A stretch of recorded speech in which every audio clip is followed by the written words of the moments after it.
안녕하세요. 전산회계 2급 제67회 기출문제 실기편 보겠습니다. 자, 회사 이름은 창민상사고요. 컴퓨터 및 주변기기를 판매하는 개인기업입니다. 자, 출발해 볼까요? 문제 1번. 사업자 등록증이 제시되어 있고 회사 등록 메뉴에서 틀린 부분 고치는 문제입니다. 자, 하나씩 맞춰봅시다. 약간 오른쪽으로 이동하고요. 이래가지고 맞춰볼게요. 회사 등록 메뉴 열어서 창민상사고 개인기업입니다. 자, 오른쪽에 있는 거 하나씩 맞춰볼게요.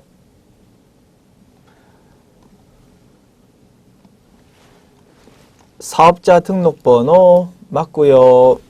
대표자 이름 김창민 맞고 기업 연월일이 2011년 10월 13일 맞습니다. 사업장 소재지 용산구 이태원로 29. 자, 사업장 주소 약간 다르게 되어 있네요. 이 부분 하나 고쳐야 되겠다. 그리고 업태 도소매고요. 종목 컴퓨터 및 주변 장치인데 전자계산기, 복사기 뭐 이렇게 되어 있네. 요것도 고쳐야 되겠다. 그 다음에 관할 세무서 용산 세무서입니다. 자, 그런데 성동 세무서라고 되어 있네요. 그래서 하나, 둘, 셋, 세 군데 고치면 되겠습니다. 자, 먼저 사업장 주소요. 서울시 용산구 이태원로 29. 그리고 종목은 컴퓨터 및 주변 장치 이렇게 고치고 관할 세무서 용산으로 이렇게 고치고 그러면 문제 1번 모든 수정사항 완료되었습니다. 메뉴 닫으시고 문제 2번 넘어가 봅시다. 문제 2번 전기분 재무상태표 문제입니다. 자료 제시되어 있고요. 해당 메뉴 열어가지고 틀린 부분 고치면 되겠습니다. 자, 맞춰볼까요? 현금 맞고요. 당좌예금 맞고 보통예금 맞고 외상 매출금 맞습니다. 외상 매출금에 대한 대손충당금 24만 5천 원인데 동그라미 하나가 빠져있네요. 요거 고쳐야 되겠고 받으러움 맞고 대손충당금 맞고 미수금 100만 원인데 그거 동그라미 하나 빠져있네요. 10만 원으로 돼 있으니까 요거 수정하고 선급금, 단기 대여금, 상품, 차량 운반구, 감가상각 누계액, 비품, 감가상각 누계까지 모두 맞습니다. 자산 쪽에서 두 군데 수정하면 되겠다. 그리고 그러면 자산 먼저 수정할게요. 자, 대손충당금 245000으로 수정하고요. 미수금 금액 10만원에서 100만원으로 수정하고 그러면 차변 합계, 즉 자산의 합계가 107457,000 되는데요. 107457,000 오케이. 자산 쪽은 다 수정했고요. 부채와 자본 쪽 한번 맞춰봅시다. 외상 매입금 251,000,000 맞고 지급어음 맞고요. 미지급금 맞고 선수금 500만 원 맞고 자본금 맞고요. 하나가 빠져있네. 뭐가 빠져있을까? 예수금 555000이 있는데 여기 입력이 안 돼 있습니다. 이쪽에 입력합시다. F2키 눌러서 예수금 이렇게 찾아오고요. 불러와서 금액 555000 이렇게 입력해 줍니다. 그러면 차변합계, 대변합계 모두 일치하는 거 확인할 수 있겠죠? 대차 차익 항상 0인 거 확인해 보자. 자, 그러면 요거 대차 차익 0이니까 아하, 수정 잘 됐구나 확인할 수 있습니다. 자, 문제 2번까지 풀어봤고요. 문제 3번 봅시다. 자, 문제 3번의 1번 문항. 전기분 기말 채권과 기말 채무 잔액은 다음과 같다. 자료 쭉 제시되어 있습니다. 이거 거래처별 초기 2월 요 메뉴 열어서 확인해 보면 되겠습니다. 먼저 외상 매출금 클릭해서요. 하나씩 맞춰볼까요? 하늘 컴퓨터 약간 옮길게요. 위치를. 요거는 오른쪽으로 옮기고 자 봅시다. 요거는 왼쪽으로 약간 옮기고 하늘 컴퓨터 맞고 제일테크노 동그라미 하나 빠져있네요. 7000000 제일상사 2500000 맞습니다. 자, 항상 마지막에 차익이 0인 거 확인하자. 오케이. 외상 매출금 잘 수정했고요. 미지급금 이제 볼까요? 미지급금 한일상사 맞고요. 주원문구 동그라미 하나 빠져있네. 158000 용산문구 요거는 동그라미 하나를 빼야 되겠네. 2000000 이렇게 고쳐주고 항상 차익 0인 거 확인하자. 수정 완료 잘 되었다. 메뉴 닫으시고요. 2번 문항 봅시다.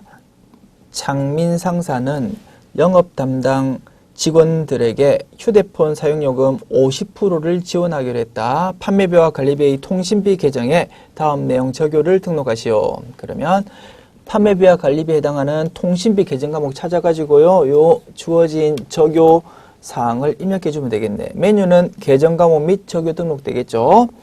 자, 판매비와 관리비 왼쪽 계정 체계에서 판매비와 관리비를 클릭하시고요. 그러면 오른쪽에 판매비와 관리비 계정 과목들이 쭉 나열되죠. 이 중에서 통신비 계정 과목을 찾으면 되겠다. 814번이네요. 오케이. 여기서 대체적요 3번에다가 그러면 이쪽에다가 3 이렇게 적어주고 제시되어 있는 내용을 입력해 줍시다.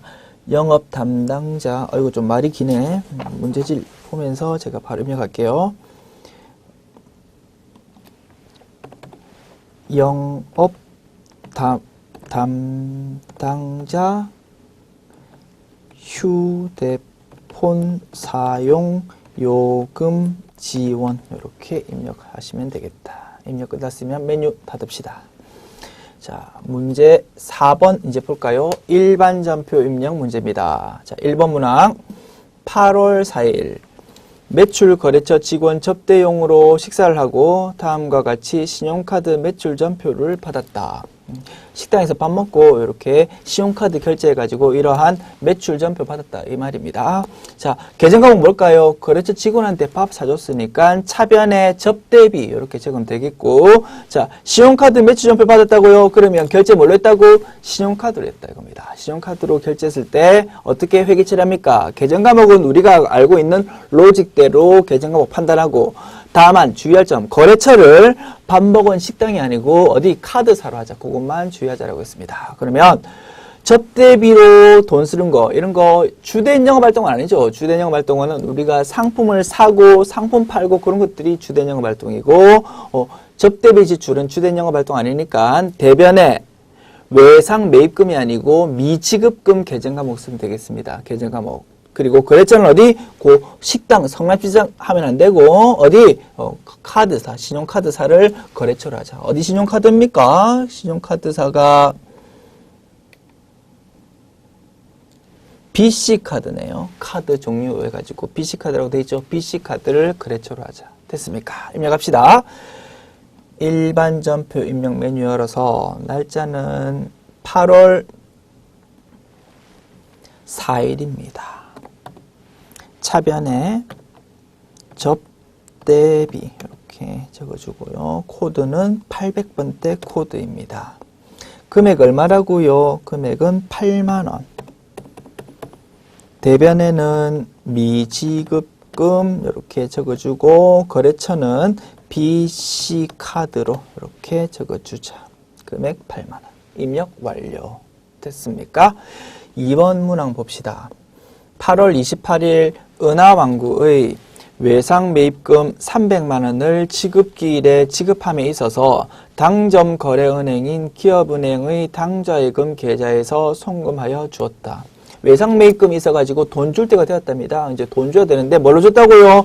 당좌예금 계좌에서 송금했다 이겁니다. 그러면 외상 매입금이라는 부채는 감수하고 차변에 적어주고 당좌예금이라는 자산 또한 감수하니까 그거를 대변에 적어준다. 그러면 거래 판례소 결합관계를 보면 차변에는 부채의 감소, 대변에는 자산의 감소 그렇게 이루어지는 거래가 되겠네요. 그죠? 자, 입력해 봅시다. 8월 28일 차변에 외상 매입금 이렇게 적어주고 거래처는 어디라고요? 은하 분할완구. 금액은 300만원 적어줍니다. 그리고 대변에 당좌예금 이렇게 적어주면 되겠습니다. 됐죠? 입력 완료. 3번 문항 9월 1일 중고나라에서 완구 운반용 트럭을 1,100만원에 구입하고 대금은 무이자 할부 10개월의 조건에 지급하기로 했다. 트럭 구입 시 취득세 150만원은 현금으로 납부했다라고 되어 있습니다. 트럭 샀다 이겁니다. 트럭 뭡니까? 차량 운반구라는 유형자산으로 기록하면 될 것이고 차변에, 그리고 대변에는 무이자 할부로 샀다고요? 외상으로 샀다 이 말입니다. 그러면 대변에는 미지급금 이렇게 적어주면 될 것이고, 그 와중에 취득세 150만원 현금으로 냈답니다. 이거 취득 부대 비용이니까 당연히 이것도 차량 운반구의 취득 원가로 처리하면 되겠지. 됐죠? 자, 입력합시다. 9월 1일 대변 먼저 입력할까요? 대변 미지급금 이렇게 적어주고, 거래처는 어디라고요? 거래처가 중고나라. 중고나라 여기가 거래처고, 금액은 얼마입니까? 금액이 1,100만원. 1100000 적어주고, 대변에 그리고 현금 150만원 나갔죠? 취득세 내려고 돈이 더 나갔다. 그죠? 1500000 됐습니다. 요거 두 개 합한 게 차변에 기록되고, 계정 과목은 차량 운반구라고 적어버리면 되겠다. 자, 이런 회계 처리를 하면 자연스럽게 요 150만원 부분이 취득원가로 그냥 딱 포함되어 버린다. 4번 문항 봅시다. 9월 12일 날 거래처 금성상사에 대한 단기 대여금 100만원과 이자 5만원을 현금으로 받았다. 대여금 남한테 돈 빌려줬는데요. 이제 돈 받을 때가 됐답니다. 그러면 원금도 받고 이자도 받고 두 개 합해가지고 돈 받았다 이 말이죠. 자, 9월 12일 날 9월 12일 자, 대변 먼저 적어볼까요? 그러면 단기 대여금이라는 자산은 일단 없어지는 거죠. 원금 부분, 그죠? 대변에다가 단기 대여금, 원금 부분을 적어주자. 거래처 어디였습니까? 금성상사. 금성상사라고 거래처 적어주고, 원금 부분 얼마? 100만원. 1000000. 그리고 대변에 이자 수익, 이렇게 수익을 인식해야 되겠죠. 얼마입니까? 5만원. 50000. 그래서 돈 들어온 건 얼마라고요? 100만원 플러스 5만원. 105만원이 돈이 들어온다. 돈은 뭘로? 현금으로 받았다. 차변에 현금 이렇게 적어주면 입력 완료. 5번 문항 봅시다. 9월 26일 신상품의 판매 촉진을 위하여 통일신문에 광고를 게재하고 광고비 25만원을 당자 수표를 발행해서 지급했다. 광고비 썼다 이겁니다. 차변에 광고 선전비라는 비용 인식하면 되겠고, 대변에 우리가 당자 수표를 끊어주었다고요. 그럼 회계처리 어떻게 하라고요? 대변에 당좌 예금이라고 적어준다고 했습니다. 자, 분석 끝났죠? 입력합시다. 9월 26일 차변에 광고 선전비 코드 번호는 800번대 코드, 그리고 금액은 25만원 250000, 그리고 대변에 당좌 예금 이렇게 적어주면 되겠다. 입력 완료. 6번 문항 봅시다. 9월 30일 하나갈비에서 영업부 직원 회식 후 식사대 20만원은 신용카드 하나카드로 결제했다. 아까 1번 문항과 거의 유사한 케이스다. 그죠? 밥 먹고 신용카드로 결제했다 이겁니다. 그러나 이번에는 우리 직원들 식사했다 이겁니다. 그러면 차변 비용 계정 과목이 복리후생비가 되겠지. 그리고 대변에 계정 과목은 마찬가지 미지급금 맞는데, 거래처가 이번에는 PC카드가 아니고 이제 하나카드 이걸로 이제 입력해주면 되겠다. 됐죠? 입력합시다. 9월 30일 차변에 복리후생비 코드 번호 800번대 코드고요. 금액은 20만원 200000. 그리고 대변에 미지급금 이렇게 적어주고, 거래처는 카드사인데 이번에는 하나카드 하나카드 이렇게 적어주자. 입력 완료. 7번 문항 10월 8일 기송산업에 상품 500만 원에 판매하기로 계약하고 계약금 판매 금액의 10%를 자기압수표로 받았다. 물건 판매하기로 계약하고 돈 미리 계약금으로 받았답니다. 그러면 뭘로? 선수금이라는 부채로 인식해야 되겠지. 왜? 나중에 받을 돈을 미리 땡겨서 받는 거니까 지금 돈 받으면 나중에 받을 돈이 작아지지 않습니까? 그죠? 그래서 그때는 선수금이라는 부채로 기록한다. 금액은 얼마라고요? 원래 물건값 500만 원인데 그 중에 10%만큼을 계약금 받았으니까 50만 원이겠지. 그지? 대변에 50만 원만큼 선수금이라는 부채로 기록하고요. 차변에는 자, 자기압수표로 받았답니다. 자기압수표 뭐라고요? 통화대용증권이라고 현금처럼 쓸 수 있다 이겁니다. 그래서 차변의 계정 과목은 현금 이렇게 기록하면 되겠다. 입력합시다. 10월 8일 대변 먼저 기록할까요? 선수금 그리고 거래처는 어디요? 기송산업 그리고 금액은 50만 원이다. 그죠? 500만 원 곱하기 10% 500000 50만 원 차변에는 현금 이렇게 기록해 버리면 되겠다. 입력 완료. 8번 문항 보겠습니다. 12월 31일 영업부 사무실에 대한 12월분 즉 12월 1일부터 12월 31일까지 요 한 달치 임차료 25만 원을 보통예금 계좌에서 이체하여 지급하였다. 그러면 차변에 임차료라는 비용 적으면 되겠고 대변에 보통예금 이렇게 적으면 되겠네요. 그죠? 12월 31일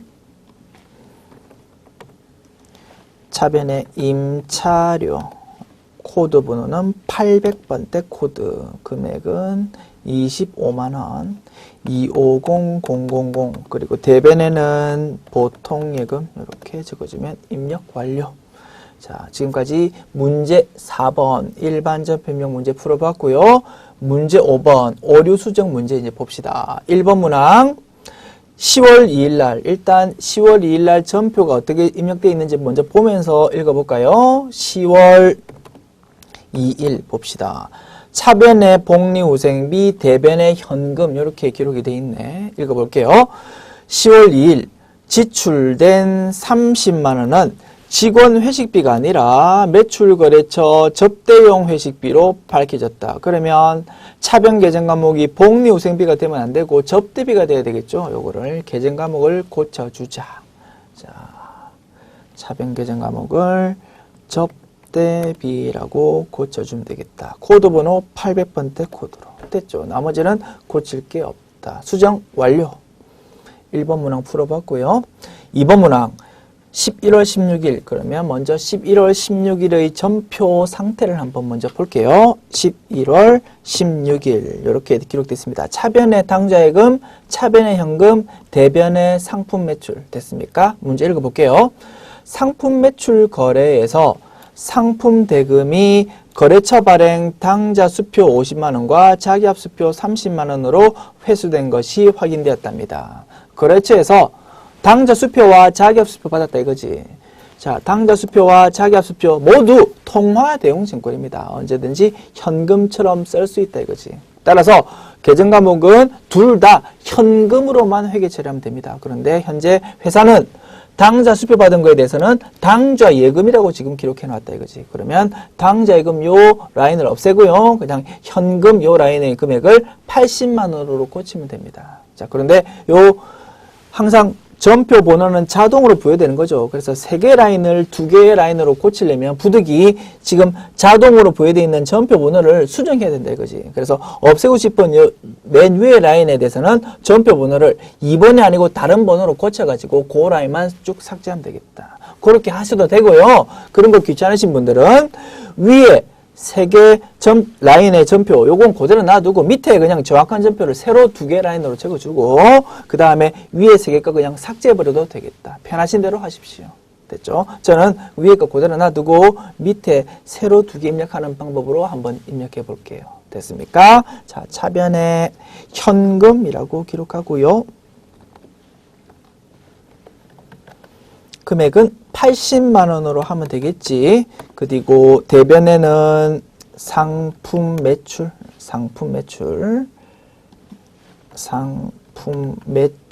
이렇게 기록을 하면 되겠다. 80만 원. 됐죠? 그러면 위에 거 3개에 대해서는 이렇게 삭제해버리면 되겠습니다. 됐습니다. 자, 오류 수정 문제까지 풀어봤고요.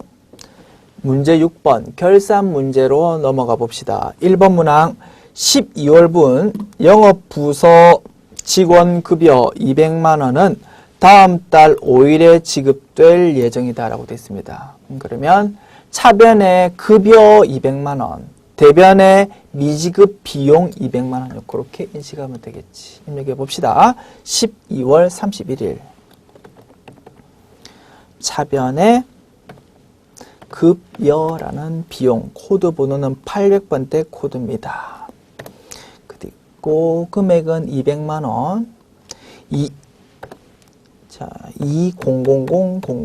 그리고 대변에 미지급 비용 200만 원 이렇게 입력하면 되겠다. 2번 문항 영업부서 당기분 차량 운반구 감가상각비는 10만 원이고 비품 감가상각비는 40만 원이다. 감가상각비 인식 문제죠. 차변에 대변 먼저 입력합시다. 대변에 감가상각 누계액 그 중에서 뭐에 대한 거? 차량 운반구에 대한 거. 차량 운반구에 대한 코드 번호는 209번이네. 요거를 인식하고 대변에 금액은 10만 원. 100000 그리고 대변에 감가상각 누계액 이번에는 비품에 대한 것 코드 번호 213이네. 그리고 금액은 40만 원 이렇게 인식하고 차변에는 요거 두 개 합한 거를 감가상각비라는 비용으로 코드 번호는 800번대 코드입니다. 818번 요걸로 인식을 하면 되겠다. 입력 완료. 3번 문항요. 결산일 현재 단기 차입금에 대한 이자 비용으로 회계 처리한 금액 중에서 기간 미경과분 43만 원이 있다. 회사에서는 이자 비용 얼마 이렇게 인식했었는데 알고 봤더니 아직까지 기간이 경과하지 않았던 부분이 있답니다. 그러면 이자 비용이라는 비용으로 인식할 필요 없는 거죠. 돈을 미리 주었지만 그거는 내년치 이자였다 이겁니다. 그러면 그거에 대해서는 선급 비용이라는 자산으로 인식을 해야 되겠지. 그래서 이자 비용이라는 비용이 너무 커졌으니까 차변이 너무 크니까 대변에 이자 비용 조금 적어줘서 비용을 좀 깔아앉히고 차변에는 선급 비용으로 인식하면 되겠다. 차변에 선급 비용 금액은 43만 원. 430000 그리고 대변에는 이자 비용 43만 원 인식하면 되겠다. 4번 문항요. 기말 합계 잔액 시산표의 가수금 잔액은 거래처 두필 상사에 대한 외상대금 회수액으로 판명이 되었답니다. 기중에 돈 받았죠. 이거 뭡니까? 나중에 알려줄게 라고 했다 이거지. 그러면 일단 돈 받았으니까 차변에 현금이나 보통예금 적어주고 대변에 뭐라고 적어줘야 될 겁니까? 뭐라고? 가수금이라는 임시계정값을 일단 적어줬다 이거지. 그런데 이제 뭘로? 그 돈 들어왔던 게 외상대금, 외상매출금의 회수로 이제 밝혀졌다 이겁니다. 그러면 대변에 있던 가수금을 차변으로 적어서 없애주고요. 대변에는 외상, 매출금, 두필상사 그렇게 적어주면 되겠다. 그런데 금액이 바로 제시 안 돼 있고요.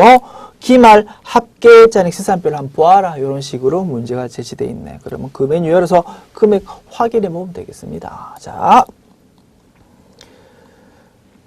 합계 잔액 시산표 메뉴 열어서요. 12월 31일자로 조회해보자. 가수금 부채 쪽에 있겠죠. 부채 쪽에 가수금 여기 있네. 잔액 얼마요? 60만 원이다 이겁니다. 그리고 더블 클릭해보면 기중에 어떤 거래가 있어가지고 이렇게 잔액이 있는지도 볼 수 있죠. 더블 클릭해서 확인해 봅시다. 더블 클릭해보니까 11월 1일 날 60만 원 이렇게 받았나 보다. 다시 여기서 더블 클릭하면 밑에 전표 내용까지 볼 수 있죠. 11월 1일 날 차변에 현금으로 들어왔구나. 대변에는 가수금으로 이렇게 적었다 겁니다. 자, 우리 일반 전표 입력 우리 본문책에서 연습할 때 가수금, 가지급금 원칙적으로는 채권 채무에 해당한다라고 했습니다. 자, 생각해 보십시오. 가수금으로 임시 계정 과목 적어놨지만 요 60만 원 누구한테 받았겠습니까? 회사에 뭐라고? 두필상사? 두필상사라는 거래처에서 받을 외상 매출금이니까 당연히 요 돈 두필상사에서 우리한테 줬겠죠. 그러니까 실무에서는 일반적으로 가수금, 가지금 같은 거 거래처 입력하는 것이 원칙이라고. 그러나 이 문제에서는 보니까 가수금에 대해서 애당초 기록할 때 거래처 입력 안 했죠. 그래서 우리 12월 결산 때 요 대변에 있던 가수금을 차변으로 적어줘서 없앤다고 했죠. 그래서 차변에다가 가수금, 계정감을 기록하면서 거래처를 입력하는 것이 원칙이지만 애당초 요 케이스는 거래처를 입력 안 했으니까 입력을 안 해도 괜찮다 이겁니다. 그래서 우리 모금 정답에 보면 가수금이 지금 거래처가 입력이 안 돼 있다고. 엄밀히 말하면 그렇게 처리한다 이겁니다. 그렇다 하더라도 뭐라고 했습니까? 거래처 입력 안 해도 될 때 거래처 입력하더라도 감점은 전혀 없다고 했죠. 그래서 헷갈리신 분들은 신경 쓰기 싫다 그러신 분들은 가수금 차변에 기록하면서 그냥 거래처 두필상사 적어주셔도 아무런 문제 없습니다. 됐죠? 자, 그렇게 정리해드리고. 자, 여기서 우리가 챙겨야 될 거는 60만원 요 금액이 중요하다. 됐죠? 60만원 금액 확인했고, 그러면 12월 31일자 전표 입력해 봅시다. 그러면 합계 잔액세산표 정신사 나오니까 요거 닫아버릴까요? 닫아버리고. 자, 이제 입력합시다. 차변에 가수금 이렇게 적어주고, 거래처 그냥 저는 입력 안 할게요. 요 케이스에 딱 맞춰가지고 입력해도 문제 없다. 그리고 금액은 600000 이렇게 적어주시고, 대변에 외상 매출금 두필상사 두필 이렇게 적어주시면 입력 완료. 됐죠? 자, 메뉴 닫겠습니다. 자, 그러면 마지막 문제 7번 조의 문제 풀어보겠습니다. 1번 문항 보겠습니다. 3월에 발행한 당좌 수표 발행액은 총 얼마인가? 당좌 수표를 발행하면 회계 처리 어떻게 합니까? 대변에 당좌 예금이라고 기록한다. 따라서 총계정 원장 메뉴 열어가지고요. 그러면 한 달별로 차변, 대변 금액이 따박따박 집계돼서 나오죠. 자, 그래서 총계정 원장에서 계정 과목은 뭘로? 당좌 예금 계정 과목으로 주어해 봅니다. 그래서 3월달 집계 금액의 대변을 확인해 보면 되겠지. 됐습니다. 메뉴는 총계정 원장 메뉴고요. 기간은 3월달만 주어해도 되겠지. 3월 1일부터 3월 31일까지. 계정 과목은 당좌 예금. 그리고 조에 보면 대변에 500만원 이렇게 기록되어 있죠. 요거에 대해서 상세 내역까지 보는 것이 더 좋겠죠. 다시 더블 클릭하면 상세 내역이 나와 있다. 당좌 예금과 관련해 가지고 총 거래는 3건이 있었지만 대변에 당좌 예금 적히는 거래는 딱 하나밖에 없었죠. 3월 10일. 요거에 대해서 전표 내용까지 확인해 볼까요? 더블 클릭하면 밑에 전표 내용까지 볼 수 있다. 아, 요게 아마도 대변에 당좌 예금 적히니까 요게 당좌 수표 발행한 건인가 보다. 그렇게 확인할 수 있겠다. 그래서 정답은 500만원. 그렇게 적어주면 되겠다.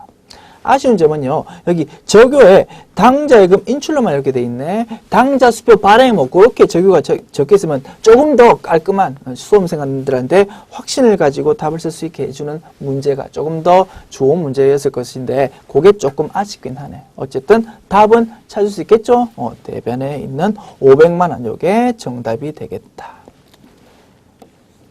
됐죠? 1번 문항 풀어봤고요. 그러면 요 메뉴 닫으시고 2번 문항요. 상반기 1월부터 6월 중 상품 매출액이 가장 많은 달과 그 금액은 얼마인가? 이것도 총계정 원장 메뉴 보면 제일 편하겠네요. 총계정 원장은 달별로 차변, 대변 금액이 따박따박 집계되어 있다. 계정 과목은 상품 매출액에 대해서 묻고 있으니까 상품 매출 계정 과목으로 조회해 보면 되겠다. 됐죠? 그리고 상품 매출 차변이니까 대변이니까 당연히 대변이겠지. 그래서 대변에 있는 상품 매출 금액이 제일 큰 달을 찾으면 되겠다. 총계정 원장 메뉴 열어서요. 기간은 1월부터 6월까지로 조회하면 되겠지. 상반기라고 했으니까 계정 과목은 상품 매출 이렇게 조회해보고 401번이네. 자, 그리고 대변 금액 중에서 제일 큰 달이 언제입니까? 3월 달이 제일 크네. 55100000. 그리고 더블 클릭하면 상세 내역까지 확인할 수 있겠죠. 더블 클릭해 봅시다. 아하, 이렇게 여러 건들이 있었네. 여러 건들이 있었는데 어쨌든 이런 것들이 전부 다 매출이었다라는 거 확인해 볼 수 있다. 조금 더 상세 전표 내용까지 보고 싶다고 더블 클릭하면 밑에 전표 내용까지 보입니다. 됐습니까? 그래서 여기 적용 안 적혀 있는 것들 이것도 한번 확인해 볼까요? 보니까 전부 다 상품 매출이 맞구나 라는 거 확인할 수 있다. 그래서 답은 뭘로 쓰면 되겠습니까? 55100000 이거를 2번 문항의 답으로 입력하면 되겠다. 자, 묻고 있는 게 뭐라고요? 몇 월 달인지도 묻고 있죠. 그래서 3월 달 이렇게 적어주고 그 다음에 그 금액은 55100 그렇게 적어주면 되겠다. 3번 문항 보겠습니다. 3월 중 상품 외상 매출 거래 금액이 가장 큰 거래처의 코드 번호와 금액은 그러면 거래처 원장 메뉴 열어가지고요. 거래처에 대해서 묻고 있으니까 그죠? 거래처 원장 메뉴 열어서 계정 과목은 뭘로 보면 될까요? 상품 외상 매출 거래랍니다. 그러면 대변의 상품 매출, 차변의 외상 매출금 그렇게 기록되겠죠. 상품 매출 계정 과목으로 조회해버리면요. 그거는 수익이니까 거래처가 입력 안 되지 않습니까? 따라서 그걸로는 조회가 안 되고 외상 매출금 그 계정 과목으로 조회해야 되겠지. 외상 매출금 계정 과목으로 조회해서 차변에 적히는 금액이겠죠. 차변에 적히는 금액이 제일 큰 거래처를 찾으면 되겠다. 자, 볼까요? 거래처 원장 메뉴 열어서요. 기간은 언제? 3월 중이라고 했으니까 3월 1일부터 3월 31일까지 그렇게 조회해 보면 되겠다. 계정 과목은 외상 매출금 그렇게 기록하고 거래처는 모든 거래처를 다 조회해 보자. 차변 금액이 제일 큰 거래처를 찾으면 되겠죠. 어디가? 가상사 얘들이 제일 크네. 더블 클릭해 봅시다. 상세 내역. 자, 봅시다. 3월 10일 한 건이네. 그거에 대해서 다시 더블 클릭하면 밑에 전표 내용 볼 수 있습니다. 차변의 외상 매출금, 대변의 상품 매출. 아, 상품 외상으로 판 거 맞다. 됐습니까? 그리고 그 금액은 얼마라고요? 1540000. 묻고 있는 게 뭡니까? 가장 큰 거래처의 코드 번호와 금액을 묻고 있네. 그러면 코드 번호 뭐? 3010 그리고 금액은 1540000 이렇게 답을 쓰면 되겠다. 됐습니까? 자, 이렇게 조회 문제까지 모두 풀어봤고요. 자, 지금까지 제67회 전산회계 2급 실기편 문제를 풀어봤습니다. 어떻습니까? 우리 전부 본문 내용에서 다 열심히 연습했던 내용들이 출제됐다는 거 확인할 수 있겠네요. 수고하셨습니다.